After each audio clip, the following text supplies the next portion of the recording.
bajya bavuga ngo ibihe biha ibindi, abandi bakavuga uti agahinda n'ikica ahubwo kagira mubi.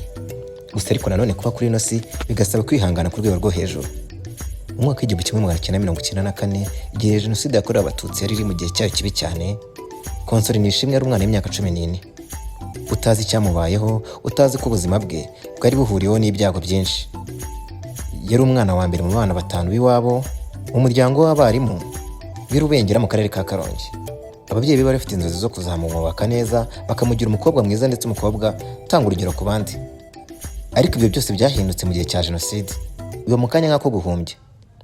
Mu gihe cy'iyo Jenoside, abavandimwe bose, Philibert wari ufite imyaka 9, Pascal wari ufite imyaka 7 na Bonfils wari ufite imyaka 16 barishwe. Se na nyina bagumye mu buzima bwabo, ariko nyina nawe yari yarabuze umugabo n'abana be benshi. Konsole hamwe n'umuvandimwe we Jeannette wari ufite imyaka 11 niwe barokotse. Umunsi ubwako bwabaye icyaha kuri Konsole. Konsole ari mu bantu benshi bahuye n'icyaha cyo gufatwa ku ngufu mu gihe cya Jenoside yakorewe Abatutsi muri Mata 1994. Raporo zerekana ko abenshi mu bagore n'abakobwa barokotse Jenoside bagiye bakorerwa iki cyaha cyo gufatwa ku ngufu. Kandi ubushakashatsi bwerekana ko abagore b'Abatutsi benshi bakorewe ibi byaha ku mpamvu z'ivangura ry'amaraso n'imyumvire y'abayikoze ku gitsina. Benaifa Naulodge, umunyamategeko muri Kenya wigeze gutanga ubuhamya nk'inzobere mu rukiko mpuzamahanga rwashyiriweho u Rwanda ICTR, yanditse muri raporo ye yitwaga Shattered Lives ko itangazamakuru ryari umwe mu nzira yakwirakwizaga ibitekerezo byari bigamije gukumira Abatutsi, cyane cyane abagore. Gukorerwa urugomo, gufatwa ku ngufu, kwicwa, byose byari mu bigize ibyo abagore b'Abatutsi bakorerwaga muri iki gihe. Kuko bamwe mu bakoraga Jenoside bumvaga ko abagore b'Abatutsi bifata nk'abarenze abandi, kuko babaga ari beza, ari ab'icyubahiro, ariko bagereranywa n'ababo bakabona abagore b'Abatutsi ni beza kubarusha, bakabona nk'abantu bari hejuru yabo. Ibyo bigatuma muri bo babagirira ishyari mu myumvire yabo, byatumaga abakora Jenoside bahitamo cyane abagore n'abakobwa bo muri iki cyiciro.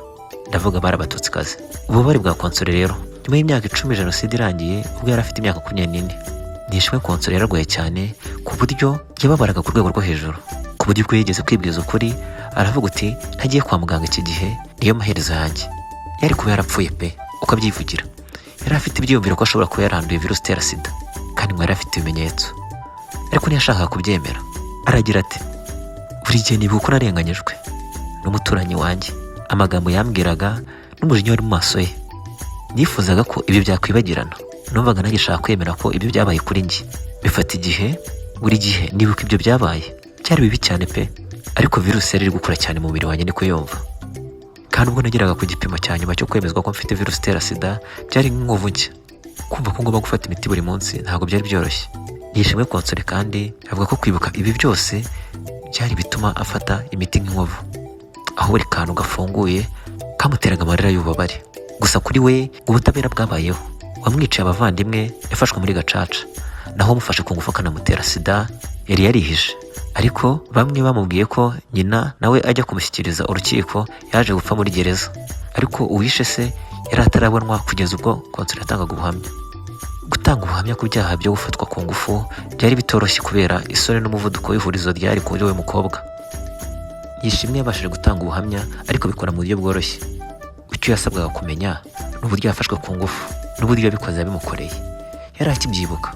Ubwo rero byabaye uburyo bwiza bwo kwandika kino gitabo. Nyuma y'igihe Nishimwe yatangiye urugendo rwo gukira no kwiyakira. Muganga we yamufashije gutangira kwiyakira biciye mu buvuzi bw'amarangamutima therapy, ndetse amusaba kwandika ibi byose byamubayeho. Ibi byamufasha gukira mu mutima no gukunda ubuzima bwe. Mu mwaka w'2012 yashyize ahagaragara igitabo cye cyitwa Tested to the Limit, A Genocide Survivor's Story of Pain, Resilience and Hope, aho yanditse ibibazo yanyuzemo, uburyo yakomeje kwiyubaka no kwizera. Yaragize ati, nabonye kwiyohereza umutwaro, kandi nahinduye uburyo nitekerezagamo nk'umukobwa muto n'isoni nari narazitewe kubera icyorezo cya virusi itera sida. Kumva ko nakora ibi byaha byo gufatwa ku ngufu, bucece nize gukunda ubuzima bwanjye no kwiyitaho. Uko iminsi yagendaga ishira, ubwiyunge n'ukwizera kw'ejo hazaza byagendaga byiyongera kuri Konsole. Uyu munsi Konsole Nishimwe aba i New York, ni umwanditsi n'umuvugabutumwa w'imbaraga ku bantu bahuye n'ibibazo. afasha abandi gusobanukirwa ko bishoboka gukira no kwiyakira mu bibazo bahuye nabyo nubwo urugendo rutaba rworoshye. Kuri we ati nta mpamvu yo kubura icyizere. Niyo waba uri mu bihe bibi cyane, kubura icyizere ni itangiriro ryo kwikura mu nzira y'ubuzima bwawe bwiza. Urugendo rw'imyaka 30 rwarimo ububabare, ariko kandi rwarimo ubwiyunge no gukira. Yize ko guha umuntu igihe cyo kumwumva ari impano ikomeye cyane, kandi ko kwandika no kuvuga ku byabaye bishobora gufasha umuntu gushyira. Muri make, nyuma yo gukorerwa ibi byose Nishimwe Console abayeho neza, aba muri Amerika. Iyi nkuru yayivuze mu mwaka w'2024, hashize imyaka 32 Jenoside yakorewe Abatutsi ibaye. Hariho abantu bagiye bahuriramo n'ibibazo bikomeye, harimo abantu bagiye bahuriramo n'uburwayi, abenshi biciwemo, abenshi babura ababo, babura imiryango, babura abavandimwe, babura abana, babura inshuti, mbese igihugu kirahekurwa. Gusa hamwe n'Imana y'u Rwanda, inkotanyi zaratabaye, igihugu kirongera kiriyubaka. Dukomeze twibuke twiyubaka, ni Bruno Rwanda rw'ejo. Amahoro y'Imana abane namwe.